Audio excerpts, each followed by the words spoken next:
All right. How's everybody doing? Hello, everyone. Welcome back to ChipZ Ahoy. It's me, Chimpanzee, and today we are talking One Piece, Chapter 1042, the latest chapter. Sorry I didn't get to it last night. Had a little bit of an internet issue going on at home. That's all resolved now, so we're back to it again this week. I'm not going to leave you high and dry after saying I'm going to do a show. Hey, yo, what's up, Doji? How you doing, my man? We're talking One Piece, chapter 1042. I haven't read the chapter yet, been avoiding spoilers for it, even though it's been, like, rampant online. I think I saw maybe, like, one screenshot of Kaido on Twitter. I, like, immediately skimmed past it, so I have no idea what we're in for. He was making a funny face, that's all I know.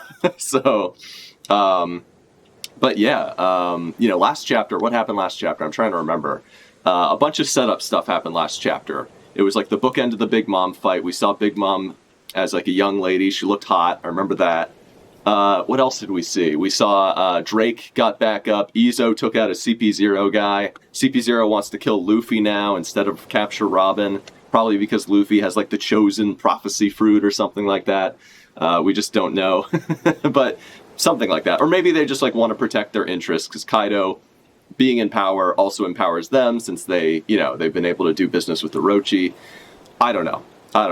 It's most likely, I think, related to whatever's going on with Luffy's awakening. Who knows if that is... I don't know. That's how I read that. But yeah, man. I hope we don't go too deep into Luffy's fruit being some sort of like secret, super special fruit, but it feels like they've been building to something with that, with what's his name? That guy who was guarding the fruit. The guy who fought Jinbei. Who's who. And then that one scene where they were talking about, like, this fruit hasn't awakened in decades or some shit like that. So it's kind of hard to know what they're building to with that. I was hoping that they were talking about something related to Zunisha with that.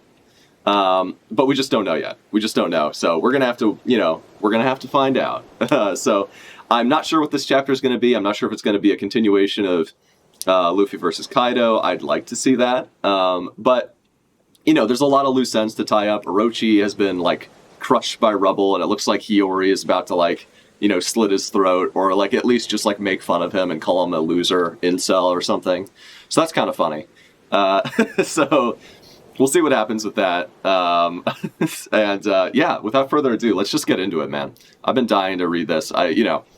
The one thing about doing this show is it makes it so that I kind of have to, like, avoid One Piece discourse for, the day that it comes out, which, is kind of like a double-edged sword, because, like, I like doing the show. I like talking about my thoughts on the chapter with you guys, like, during the stream. I think that's really fun. But the downside is that I do kind of have to, like, avoid the conversation a bit, like, when it comes out, which is when, like, a lot of, like, people talk about interesting things and stuff. So, I still get to talk about it during the week, but, leading up to the next chapter. But, it is kind of like the double-edged sword of doing a show like this, at least, in my opinion. But, this is what I signed up for. I've made my bed with this, so that is A-okay. All right, so the only thing I've seen of this chapter so far is the cover page. We're continuing with the Whole Cake Island cover story, the Vin Smoke escape from Whole Cake plot line. We got Based Oven, literally the strongest member of the Charlotte Pirates, holding a giant-ass book, looking like an absolute Chad with that weird haircut of his. We got Based Brulee in the background, laughing it up, yucking it up at the expense of these Germa boys. I like that the book says Vin Smoke's number and then number 66. I just love Montour's powers. He's a cool dude. And then putting, Blowing Smoke, Nitro, and Rabian looking at her, or Nitro looking at Oven, I don't know. I don't know. These guys are weird. Nitro's like a gangster.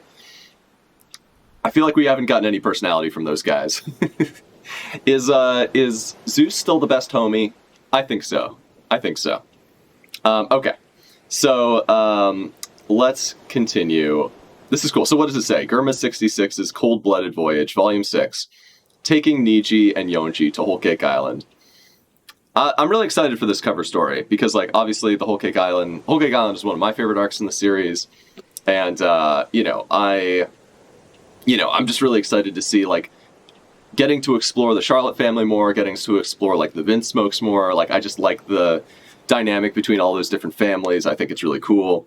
They're all kind of, like, bad people, which is why, like, it makes them interesting in some ways, They're not, like, particularly good. But I'm guessing, if I had to guess what's going to happen, I think Pudding is going to help them escape. And they're going to, like, somehow learn to, like, feel things. They're gonna, like, show remorse for how shitty they were to Sanji, or they're just gonna, like, become, better people. I assume they're gonna run into Caesar somewhere. Caesar's got to still be around. He's still relevant in my eyes, anyway. Like, he's an important character that just kind of got, like, handed his heart back, and now he's just out there doing shit.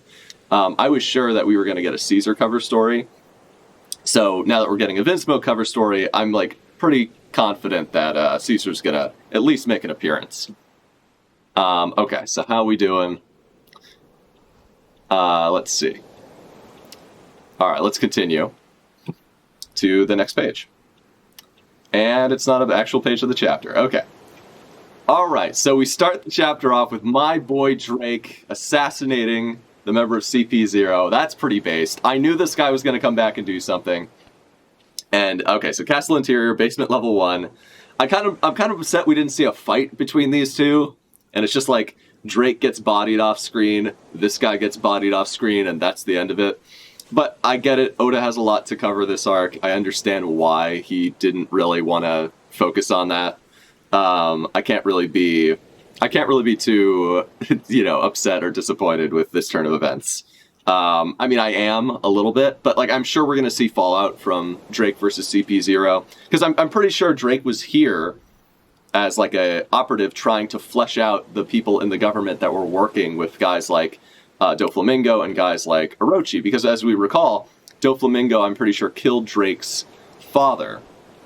And Drake became, like, Drake's father was, like, I think a former Marine who actually defected to being a pirate. I think Drake is actually, like, an actual good boy who, like, is pretending to be a pirate, but he's actually a Marine.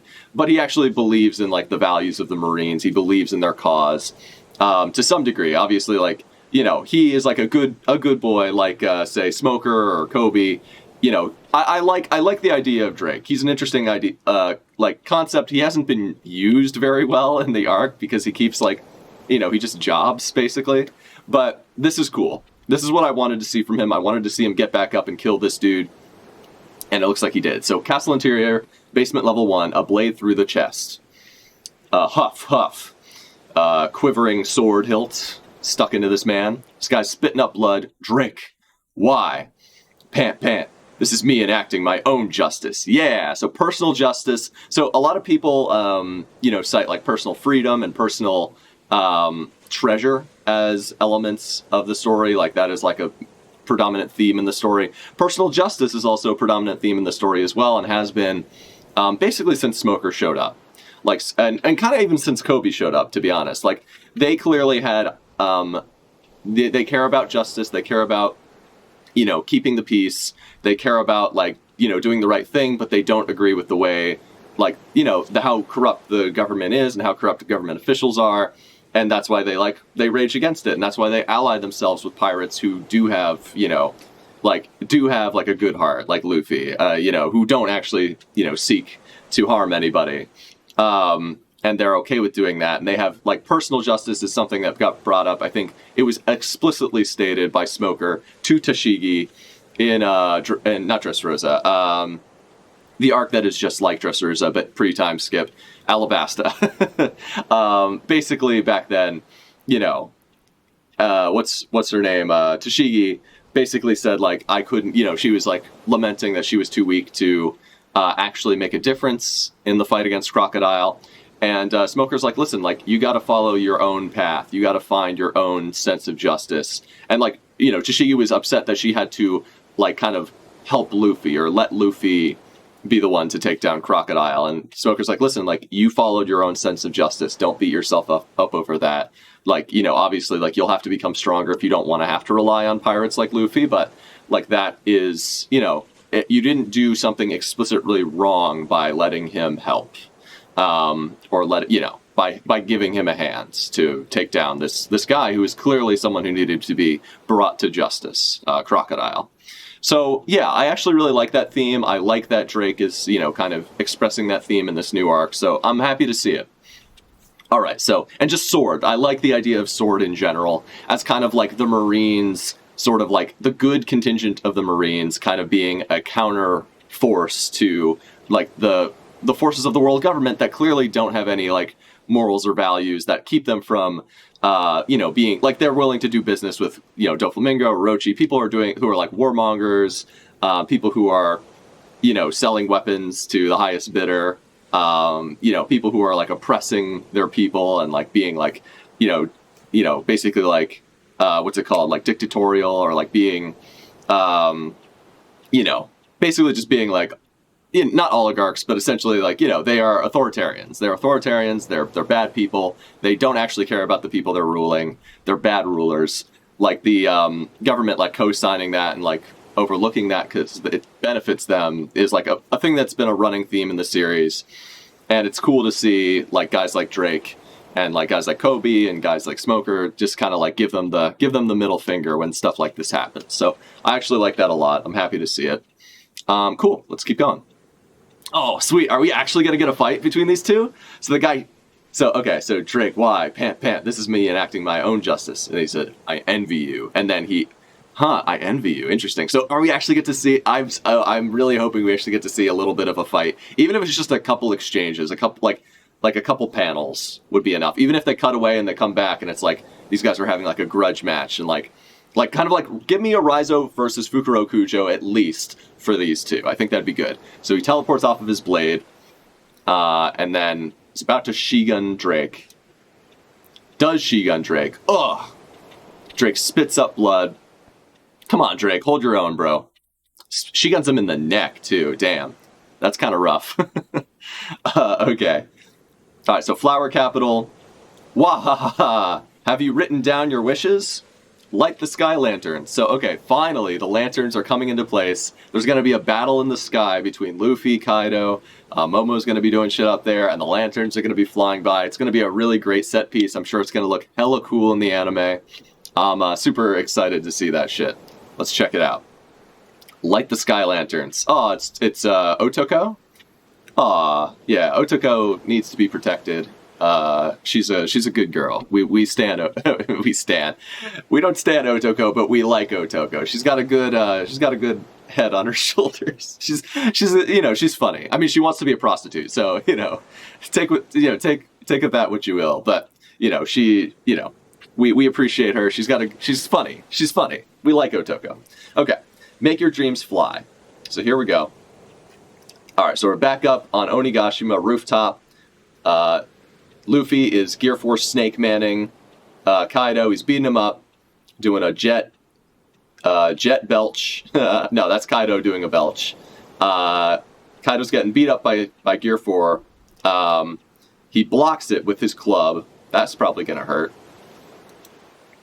Oof, but he's still getting beat up because he doesn't have the observation haki that Katakuri has, I suppose. And Luffy's huffing and huffing. He's altering the trajectory at whim. Rubber shouldn't be able to do this. And then he says, that hurts. And that's cool. Yeah, that's one of the cool things about Snake Man. Like the reason... So a lot of people I don't think maybe picked up on this, but the reason Kaido was able to... Or sorry, the reason Luffy was able to actually like start dealing damage to Katakuri with Snake Man is because Snake Man... Like, the thing about Snake Man is, like, if you predict... Like, so Katakuri can predict the future, right? So when Snake Man comes at him, like, when Luffy shoots a snake punch, it would... Katakuri would dodge the first punch, but then it would basically... Like, as soon as he would dodge it, Luffy could bounce the punch around and make it, like, ricochet off the air with, like, his, like, weird joint... Like, creating joints using haki or whatever, that thing that he does to allow it to turn and, you know, and, like, to, you know, weave and turn into a python. And then Katakuri would predict the first punch, but Luffy is actively, like, So Katakuri sees the future, predicts the first punch, but he can't foresee the second punch in time to, like, do much about it. because it's going so fast. So like he foresees the first punch, he dodges out of the way, but the second punch is already on its way to hitting him. Like as soon as he dodges, Luffy's already snaking that shit around, and that's what gave Luffy the opening to actually be able to like beat the fuck up out of Katakuri. Like, and so like I guess this is clearly showing like Kaido just does not have the observation haki that Katakuri has. That makes all the sense in the world, to be honest. I'm fine with that, because that's what makes Katakuri special, is that he's got that next level observation. But Snake Man was the route Luffy took to actually be able, like, it was the one thing Luffy could do to like actually like counter Katakuri's observation haki, because every time Katakuri would dodge the first punch, the second punch would already be like staking around, and he'd see it, but he'd be like, wait, what the fuck? There's already another punch coming? Like, and then he wouldn't have time to dodge it, right? So like that's what allowed Luffy to actually get like hits in on our boy Katakuri. It was like the most effective thing he could have done against that guy. And clearly, like, you know, Kaido is having a hard time with that, because he just doesn't, like, Kaido is a, you know, what's it called? He's a tank type of guy. He's not a observation type of guy. He's not a bobber and a weaver. He's not like a rope-a-dope type of guy like Katakuri is. He's more of just like, I'm just going to tank this because, you know, I'm a beefy boy and I can. So yeah, it makes sense he wouldn't be able to do it quite as well against this. All right. So Kaido's, you know, he's like, this hurts. And then he's like, wah, or maybe that's Luffy saying, wah. And then Kaido says, knock it off. I told you it hurts.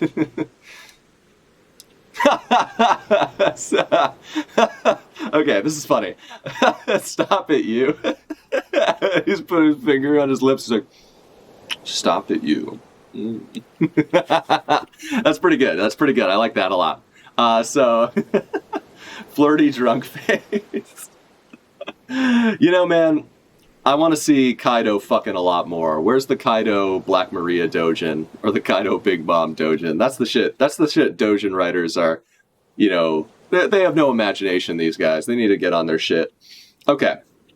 So, Kaido's kind of just taunting him.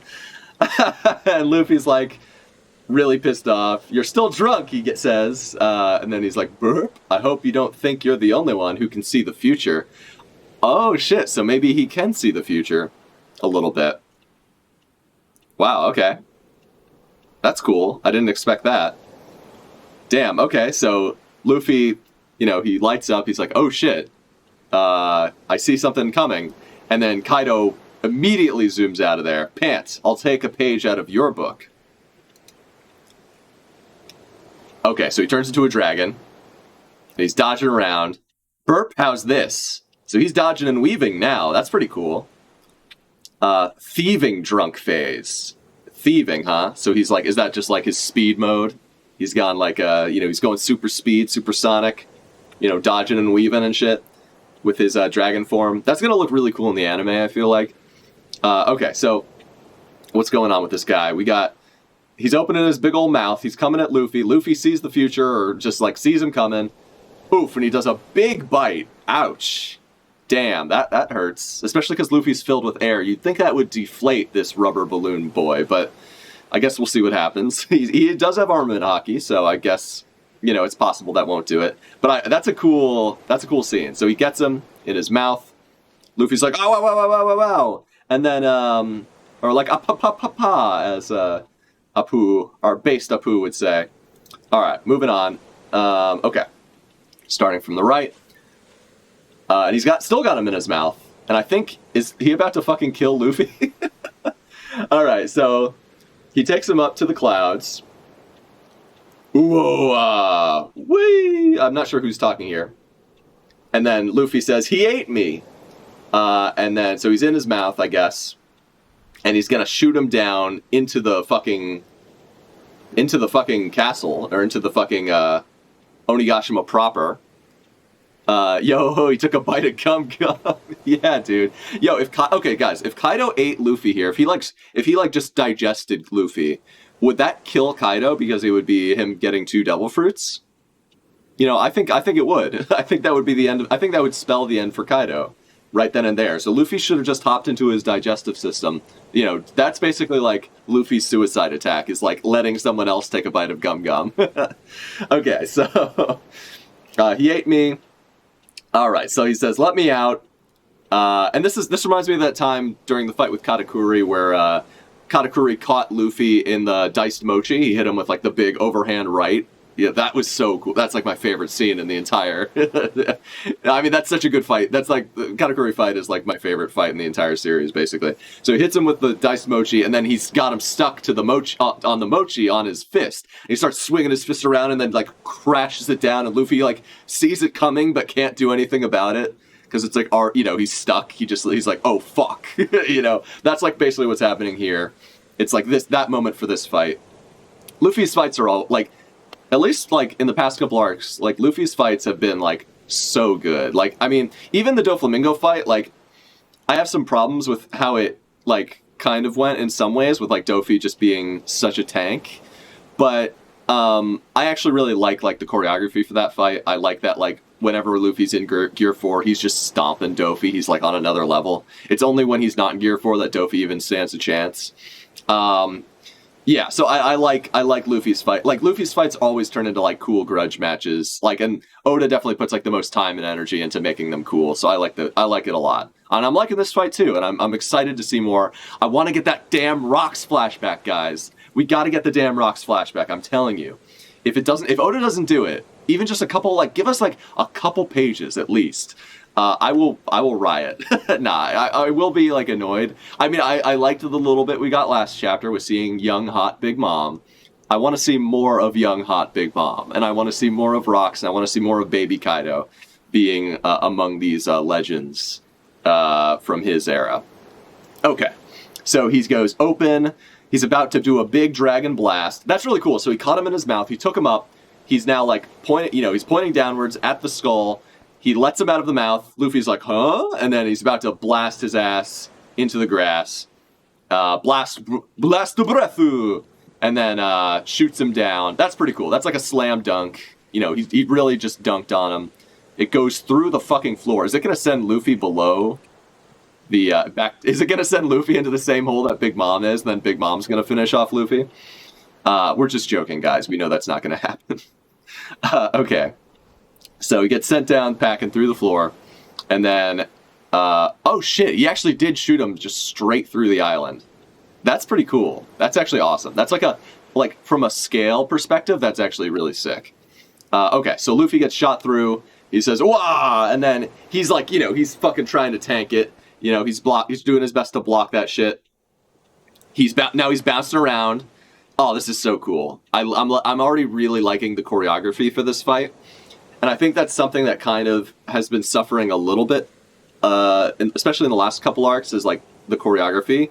Obviously, the choreography with Katakuri versus Luffy was great, but like it feels like a lot of fights like go a little bit faster, or like Oda will skip segments of them, and that's okay. I don't have a huge problem with that, but like it does mean that sometimes like the fight choreography kind of like since you don't see like how did Zoro figure out King's weakness? We just kind of have to presume that he figured it out at some point, even though we don't see him do it, And I guess that's not necessarily choreography centric. Like, I think the art itself is pretty good. Like, I've heard some artists point out that the line work on Oda's like kind of more recent chapters is a little bit more like a little less defined, probably because there's just more things going on in the background, and Oda, he probably just doesn't have as much time to work on fixing that stuff, or like kind of, doing that stuff for the weekly chapter releases. That's something he can focus more on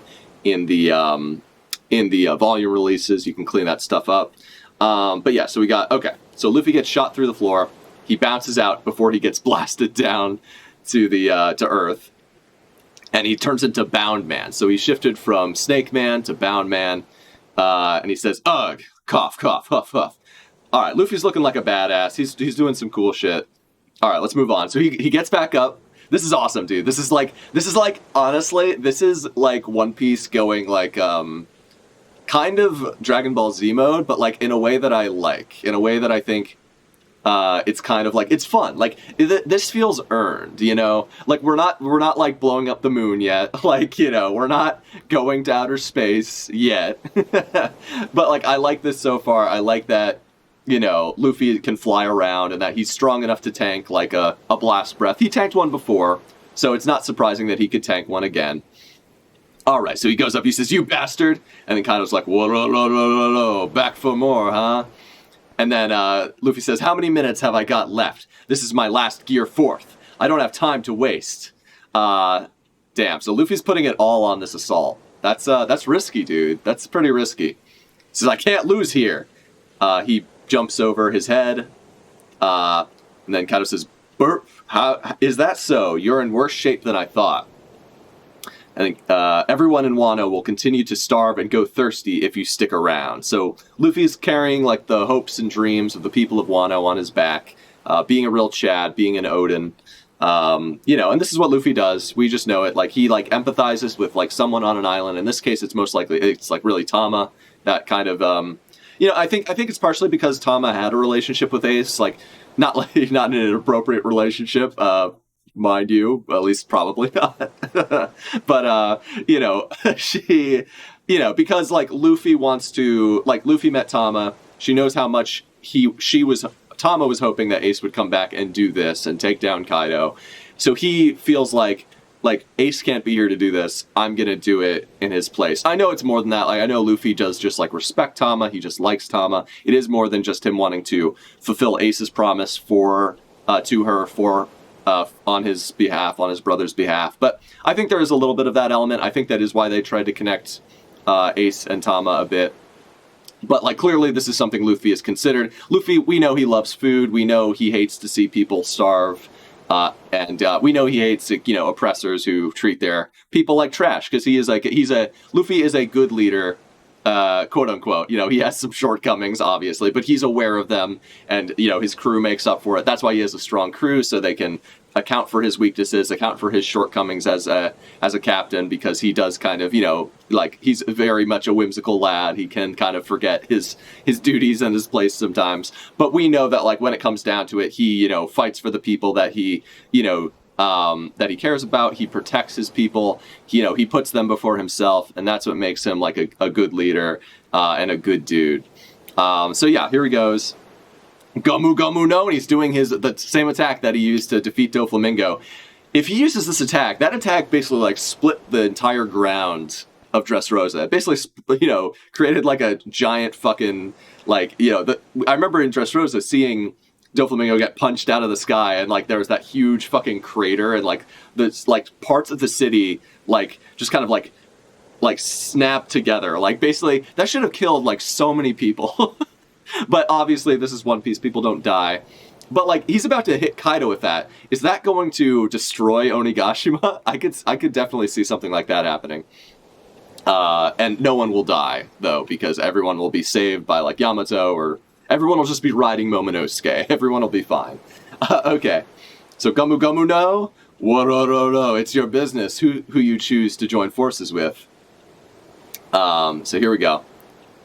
But the people of Wano are used to defeat. They're either weak pacifists or content to die for the sake of honor. So death, so this is something that's come up a lot, right? Like death as like an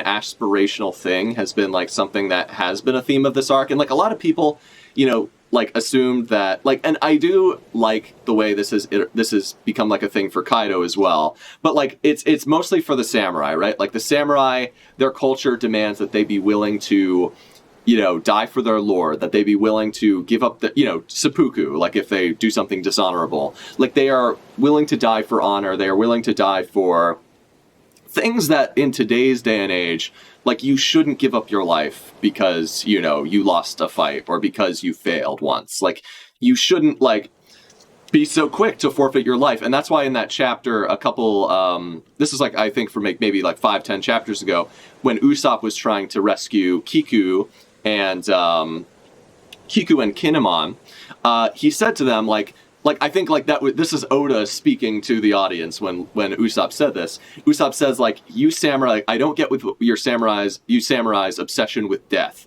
Like I cling to life with snot running through my nose. Like you shouldn't give up your life so easily. And then Izo comes in. Izo, who's been on the outside of Wano, who's learned values outside of his own culture, comes in and he's like, yeah, well said, Usopp. Like you guys need to survive. Like, don't die for Odin, live for Odin. Don't die for Momonosuke, live for Momonosuke. Like, that is really the theme of this arc. And like, I I know that like the fake out deaths are something that pisses people off, and it annoys me as well.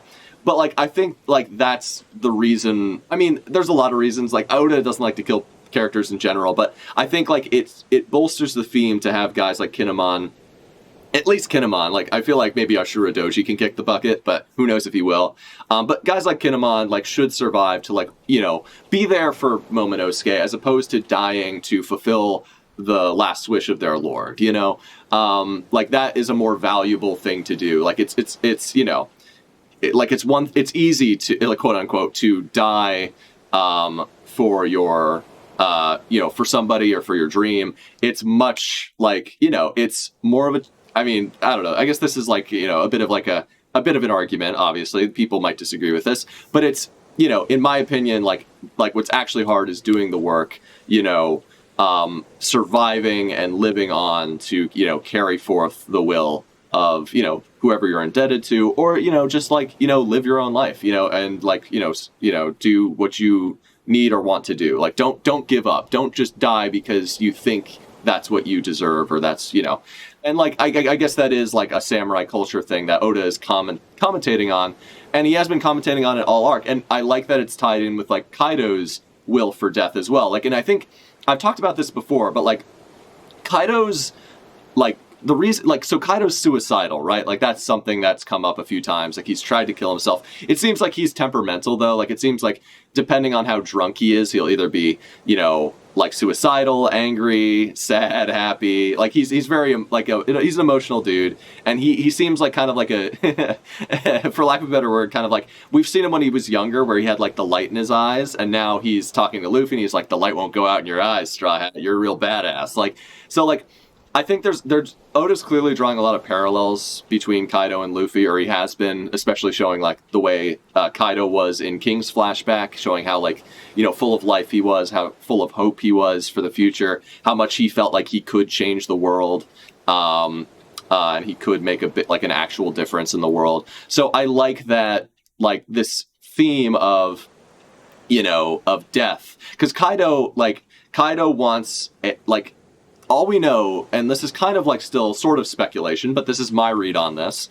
Like, Kaido, back when he was fighting the samurai on the rooftop, back when he was fighting the scabbards on the rooftop, he said, "You samurai, you're just like you know, you and Odin, you're just like Roger, and you're just like Whitebeard. You guys do it right." And what he said was like, "It's not the way of the times anymore, but death is what completes a person." So he's clearly someone who kind of like thinks having like an honorable death. Or I think specifically, like, I think if I had to guess what Kaido's dream is, it's to have a death that, like, shakes the world, like the same way Roger did, the same way Whitebeard did. Because when Roger died, he used his death as a vehicle to inspire the world, to inspire inherited will in the entire, you know, basically in the entire world, to, like, want to go out, explore the world, find out the world's secrets, you know, not listen to the world government, like, you know, upheave the system a little bit.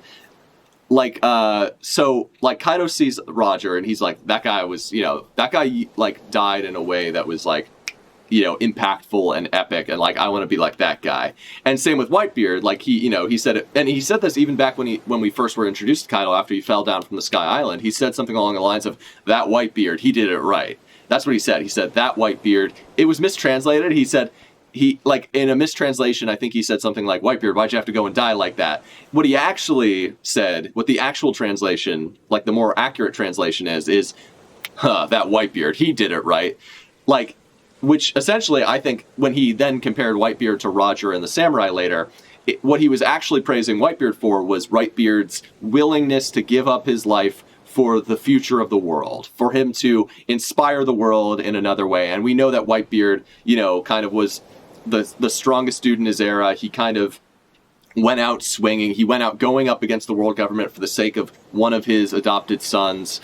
And like Whitebeard, you know, then inspired the world again, saying like the One Piece does exist, you know, like don't give up hope. It's been 20 years since those words were uttered, but like it's out there.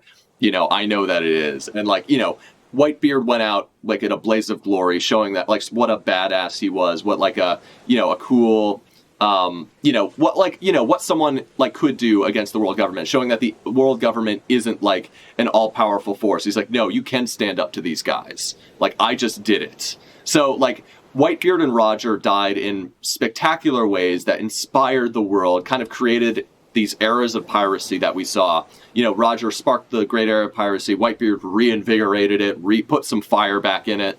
And what we're seeing from Kaido with his with his desire to, have, like, to die in some way. I don't think Kaido just wants to die. Like, I don't think he just wants to, like, off himself and jump into the sea, I think what Kaido actually wants is a death that will inspire inherited will throughout the world, an impactful death, a meaningful death, similar to Odin's death, which clearly inspired a lot of people in Wano and the world over, and specifically the Scabbards, And him seeing the Scabbards be like, willing to die for their ambitions, he's like, you guys are badasses, I like you.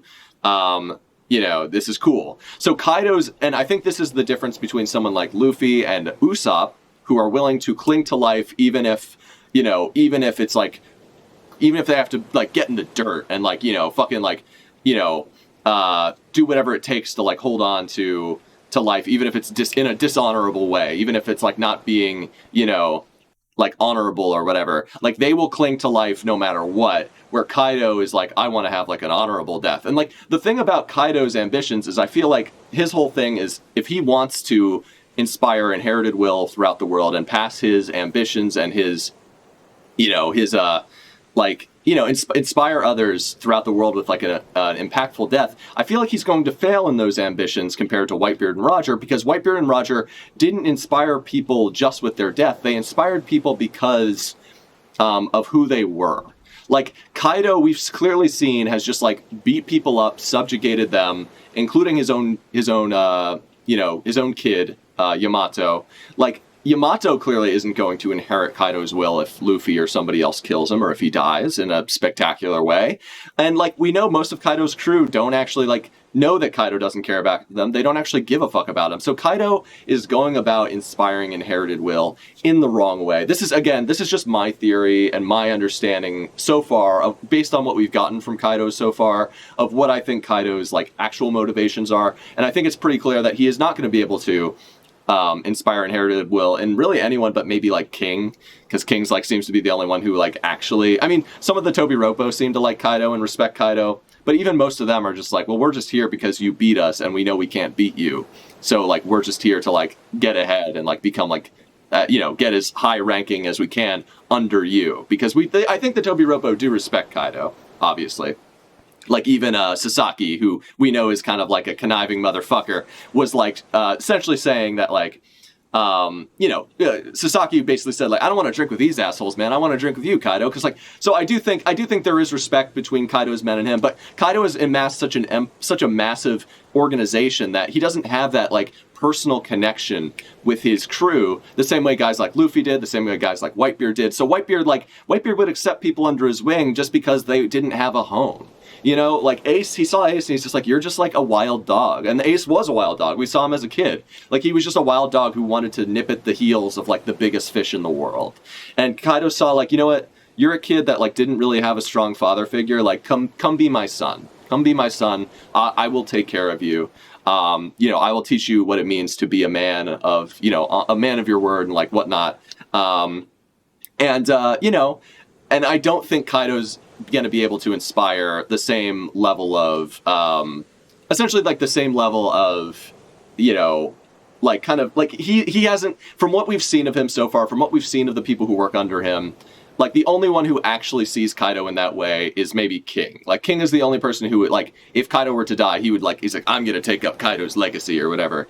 And like, so if he wants legacy to be passed on, there's one person it might be passed on to, but I clearly think he wants his legacy to inspire people in the way that as widely and as like, as have as large of an impact as the deaths of Roger and Whitebeard.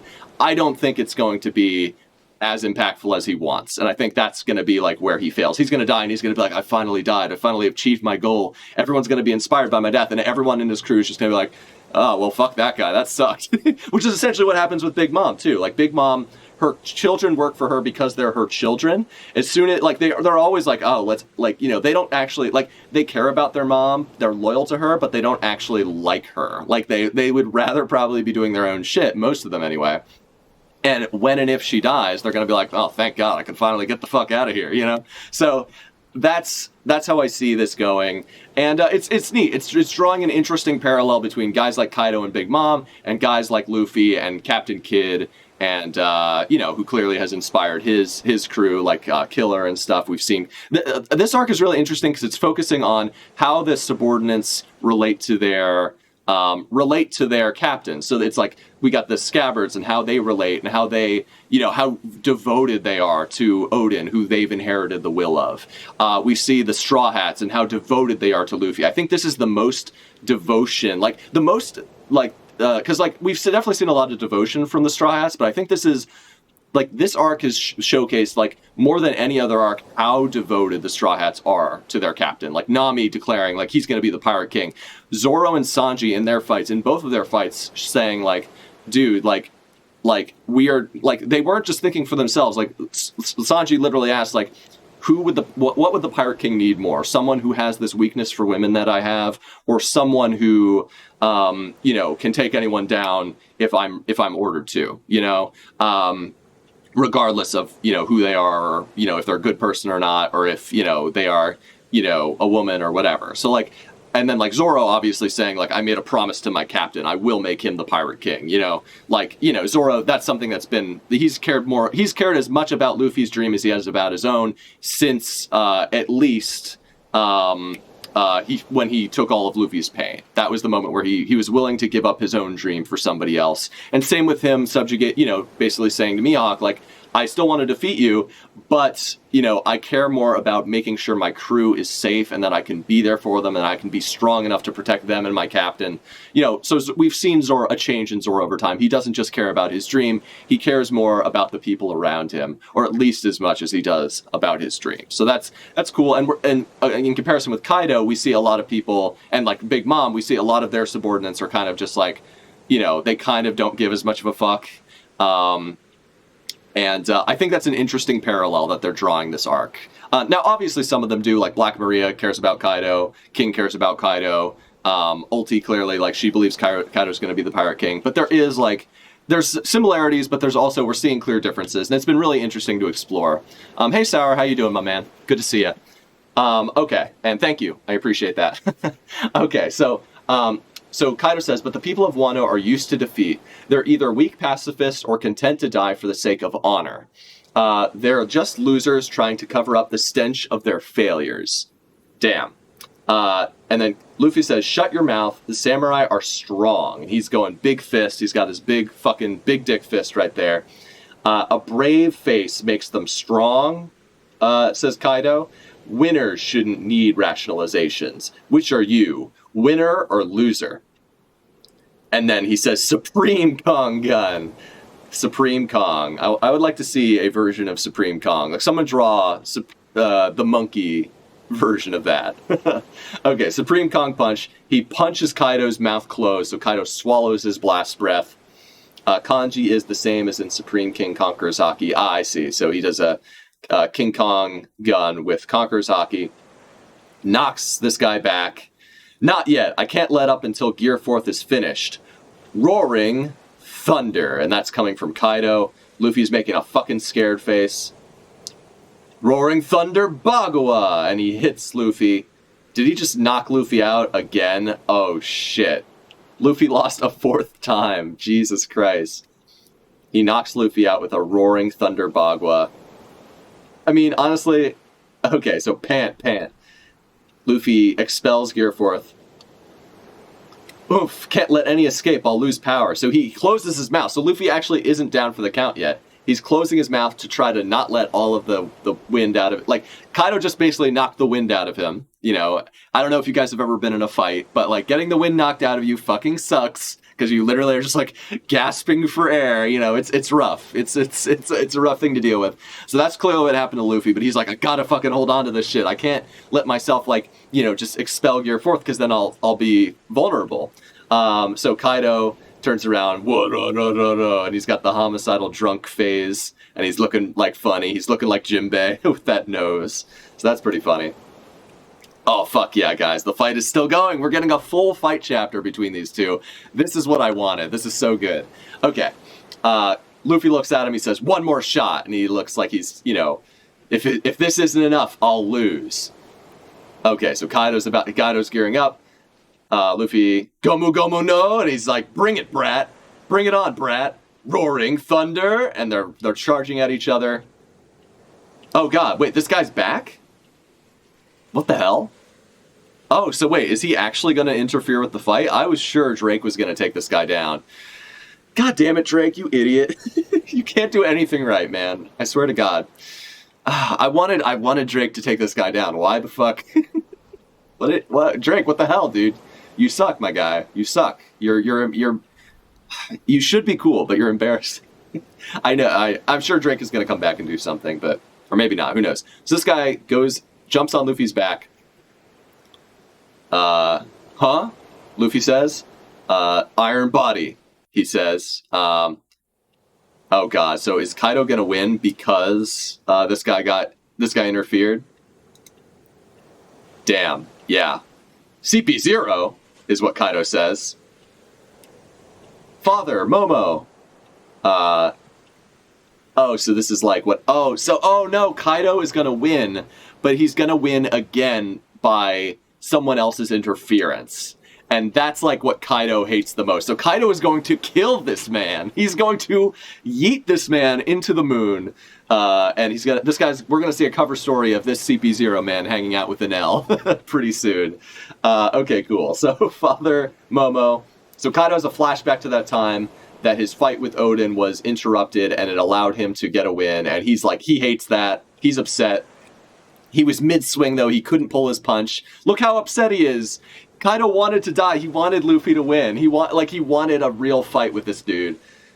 And now he's knocked Luffy out with a big punch. This kind of reminds me of what happened with Katakuri. Oh man, guys, we're gonna see another Katakuri moment, I think, where Kaido's gonna fucking smack himself in the face with his own bat to make it even. I mean, honestly, that worked really well in the Katakuri fight, so I'm excited to see that here as well. But look at Luffy ragdolling on Kaido's fucking bat. That's pretty funny. Man, this guy, get the fuck out of here. Get wrecked. Kaido is gonna fucking destroy you. A rush of emotions. Is that it? Is that the chapter? That's the chapter. All right, so we got a couple comments. Drake jobbed and literally ruined everything. God damn, yeah, I know, right? I mean, okay, so at first I was upset that Drake jobbed so hard. Because he came in and he stabbed this man. So this guy's clearly on his last legs, right? He must be. Because he's been fighting for a while. He fought Drake, and Drake had already wounded him a little bit, even though it was off screen. We saw he had, like, blood from his face, and he was like, this guy was pretty tough. And, like, you know, whatever. So he took out Drake again, and now this guy came up. I mean, I kind of like that, like, CP0 appears to have done something kind of interesting, because, like, now it looks like this is actually affecting the main fight, which is interesting.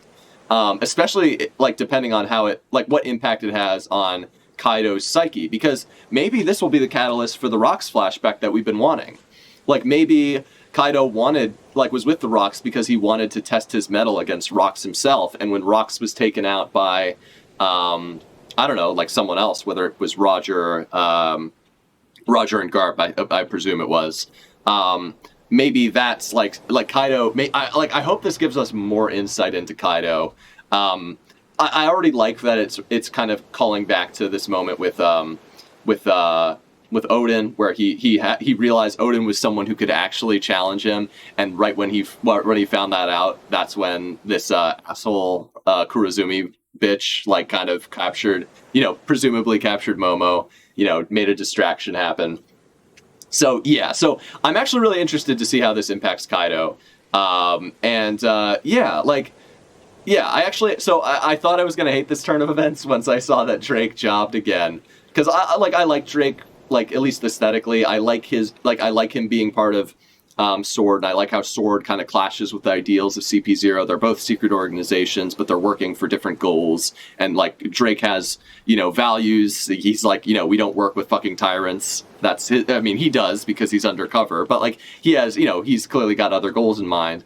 Where this guy clearly, like, CP0 is clearly willing to work with guys like Doflamingo, who oppresses his people and is a war profiteer, and also Orochi, who oppresses his people and is a war profiteer. So it's like, enslaves his people, basically. So it's like, CP0 being the arm of the world government, being willing to work with guys like this, show that there is like that there's a clash of ideals between Drake and CP0, or Drake and Sword and CP0 and this guy, whose name we haven't even gotten yet, as far as I'm aware. This is just an unnamed CP0 man. He's just the face of CP0 at this point. I will say, I do think this turn of events is interesting. I like that you can see how big Luffy's fucking giant, like, jerk-off right hand is. Yeah. This is what happens when you jerk off with with the right hand for too much. God. Okay, so, Sour says, Drake jobbed and literally, yeah, that's what yeah. And then, Doji says, you called the Flampe moment last week. Did I?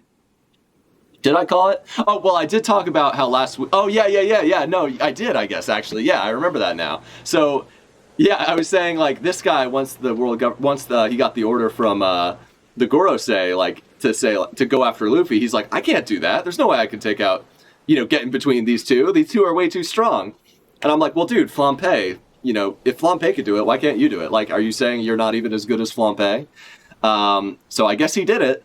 But literally next chapter, I'm like 100% sure Kaido is going to hit this man in the face with this club so hard. This man is going to go rocketing into like orbit. This man is out of here. He is gone. I mean, if he survives past like the first few panels of the next chapter, I will be extremely surprised. Color me surprised. But yeah, this chapter was great. Like, listen, I like in between chapters, like we got last chapter. I like getting updates on multiple characters. I like, seeing, like, one of the things I like most about One Piece is the character interactions, because all the characters are like goofy and kind of like interesting and have their own motivations and are just fun to watch, really. So like, I like when like different characters, like I liked when Marco ran into Big Mom and Prospero. Like, that was just interesting. I was like, how are these guys going to interact? Like, do they have history? I like seeing CP0 run into Drake and Apu, because I was like, oh, Drake's a fucking, like, he's investigating these guys, and now they're running into each other. Like, this is going to bring a fight between the world government, like, the good people in the world government, like, or the good people in the Marines, like, Smoker, Aokiji, who's not technically in the Marines anymore, but we know he's still, like, a Marine-adjacent guy. He's probably undercover. He's probably a sword man working to, suss out what's going on with Blackbeard or whatever. Hobie, Garp, Sengoku, guys who actually have, like, care about justice and more than just, like, invoking their will upon the world. They actually have, like, a good moral compass. They are not they've had to do corrupt things, but they're not super corrupt themselves. We've seen that. When I saw that clash between, like, CP0 and Drake, or when I saw that they were going to fight, I was like, that's really interesting. So, like, I actually like Run Piece. I know a lot of people don't. But I do, because I like seeing, like, one of my favorite things about modern One Piece is just seeing all these characters from different backgrounds and different, like, places interact with each other. Like when Yamato ran into Frankie and they had a little interaction, that was fun. When Usopp, interacted with the samurai, when he was like, you guys, like, you are too willing to die. Don't let yourself die so easily. That was really good. I like that. I like stuff like that a lot. So, but I do enjoy a good fight chapter, and this was a great fight chapter. The choreography was really fun. Kaido, I like that his different temperaments kind of allows him to do different things. I think that is fun. And I'm really excited to see what this leads to, because these eyes are the eyes of a man who is about to kill himself for real. So Sour says, Kaido is going to treat this man's head like a baseball. Yeah. Yeah, he's going to send this man, he's going to get a home run. He's going to send this man into orbit. Hit a home run is what Sour says. Yeah. Yeah, dude. Yeah, but I actually, this chapter was fun. I'm glad we mostly stuck around with like Luffy and Kaido. We actually got to see this fight progress a little bit. I'm really excited to see next chapter. I'm curious if we're just going to see Kaido maybe like kill this guy and then do a katakuri and like hit himself in the face with his bat, or like stab himself in the side like katakuri did.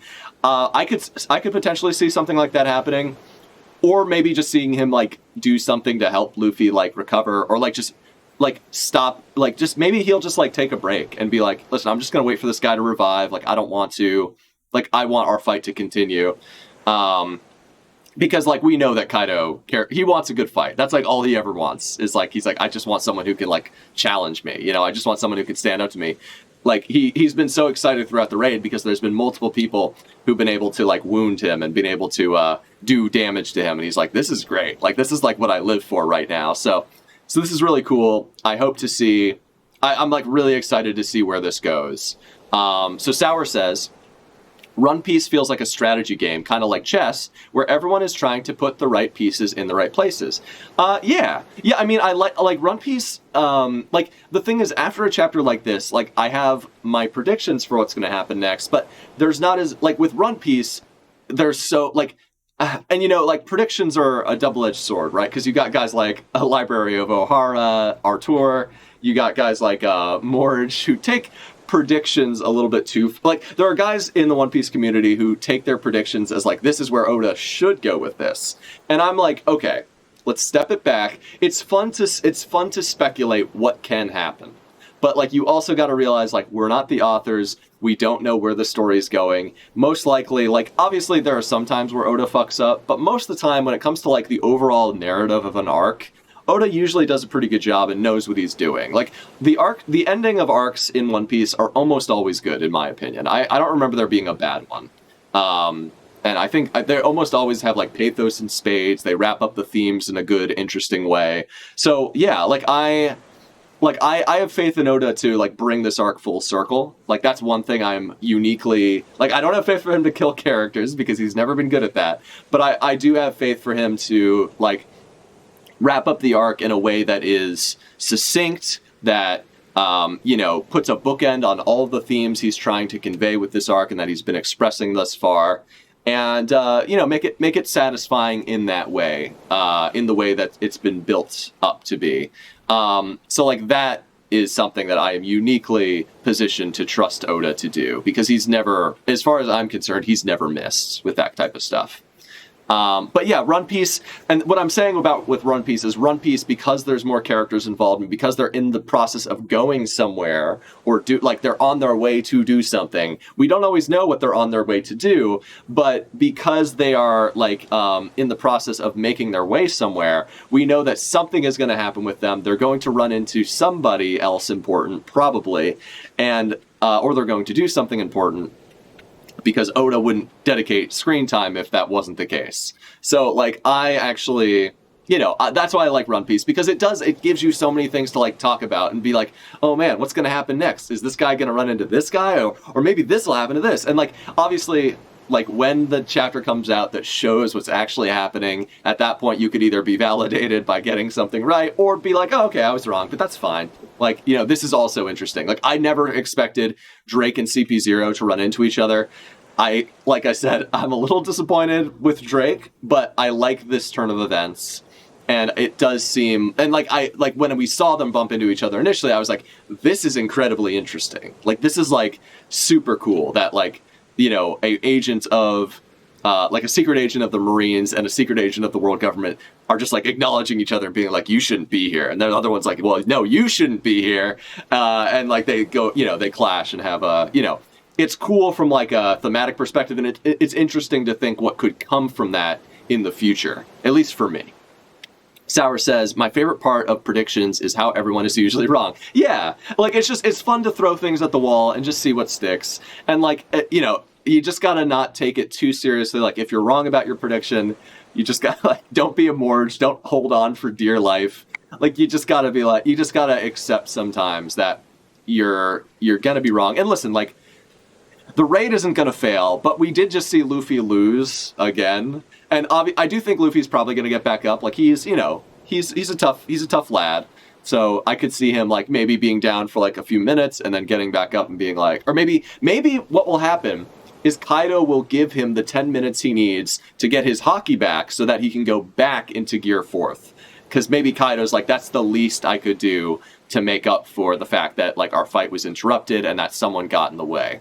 I could definitely see that being something that Oda does, because that would be like an honorable thing for Kaido to do. He doesn't have a spear like Katakuri does, so I don't see him like stabbing himself. I also don't see him like cracking himself in the fucking head with his making a dent in his skull with this fucking bat. But I could definitely see him like basically giving Luffy the time to recover so that they can continue their epic duel. I could definitely see him doing something like that, just holding off on his, like letting the island float, like not trying to go after Momo, just being like, I'm just gonna wait here for 10 minutes, take a little break, have a drink, you know, chill out, look at the fucking you know, the little balloons that the people of Wano are flying into the air. Him just like being like, all right, I'm just gonna take a breather. I'll wait for you to recover. Like, you know, it's kind of like in a boxing fight. Like when, like if you get a hit, if you get like I remember in a boxing fight I saw someone like basically they got like a penalty because they had already like knocked someone. They had already basically like kind of like sort of dropped somebody, but on the way down, as the person had already been like hit with an uppercut, they were going to the floor. They hit him as they were going down, and the guy wasn't down and out. He just got like rattled, right? So he was on his knees, and the guy like punched him in the back of the head. So like they essentially were like, listen, that was overly aggressive. You punched a down person. You can't do that. We're giving this guy like up to 5 minutes to get like to catch his breath. Like that's just like good etiquette in a fight like that. I could definitely see that happening here as well. So yeah, I think, and like Kaido clearly cares about this type of stuff. So I could see that being interesting. And obviously this is just predictions, guys. Oda could take it in a completely different direction. Oda could make Kaido go after Momo and Yamato next chapter. I don't know. I think it's more likely based on what we're seeing from his eyes being like based on how he flashes back to Odin getting taken out in the same way and how disappointed he was about that and the way his eyes are like how he's so sad and so drunk right now. I see it more likely that Kaido will show kind of like the honorable side of himself, show that like he does, you know, he wants Luffy to recover because he's enjoying the fight they've been having. That seems more likely to me based on what we know about this character. And yeah, I'm excited to see what happens next, man. Are we on break next week? Oh, we're not on break next week, dude. Oh, hell yeah. Okay. Well then, guys, we'll be back again next week to talk about 1043. And yeah, it was a fun time. I'm excited to see where things go with this. But yeah, guys, that's ChipZ Ahoy for this week. Like I said, we'll be back again next week. The VOD for this video will be up on YouTube probably tomorrow. If not today, we'll see. Most likely tomorrow. But yeah, guys, this is a good time. Thank you all for coming out and hanging out at the stream. Like I said, it's a weekly thing. Sorry I didn't get to do this last night. Had some internet issues, but we should be good going forward. And yeah, that's pretty much it. So thanks again for joining, and I'll see y'all next time.